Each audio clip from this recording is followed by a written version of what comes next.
Howdy, welcome to Compelling Thoughts by Compelled Unbeliever. Howdy, Compelled Unbeliever here. Today we're going to talk about the best chronological Bible that actually doesn't exist. It just got real.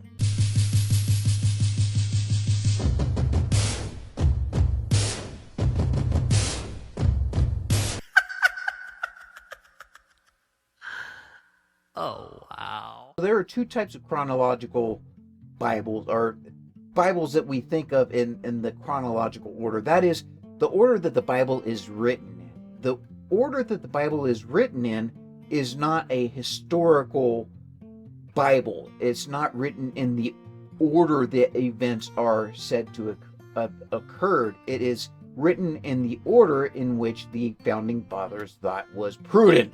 Now, when we think of a chronological Bible, there are many chronological Bibles written. However, they are written in the order that the Bible itself says that things actually happen. The chronological Bible, as it's written as the Bible itself says it happens, is not historically accurate. We have to take into account that many of the accounts of the Bible were predated.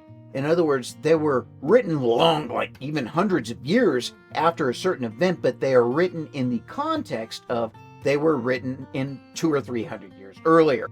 For example, camels that did not exist in a certain area that were written about. It's much like saying that President Lincoln drove a Lincoln. It just didn't happen, and we know it couldn't have happened. As a historian, what I would like to see is a Bible written in the order that the books were written themselves. Now, a lot of these books were written in such a way that we don't know exactly if this book was written, or this book was written, or this book was written in any particular order, but we know the approximate time period in which they were written, so that we can have a much better idea of when the books were written and how the history of the Bible came to be written itself. Now, this Bible itself would not be in chronological order as the Bible itself says it was written.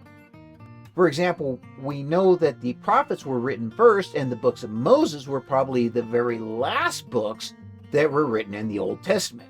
And we know this because the prophets never ever mentioned the law.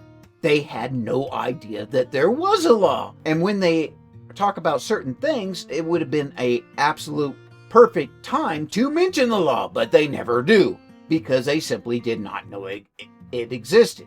The books of Moses were probably some of the last books in the Old Testament to actually be written. Those books being Genesis, Exodus, Leviticus, Numbers, and Deuteronomy. And Job itself was probably the first book written in the Old Testament. So as a historian, it would be a very, very handy reference to have the Bible books in the order that the authors actually wrote them. This is Compelled Unbeliever. It's not written in chronological order. It's just a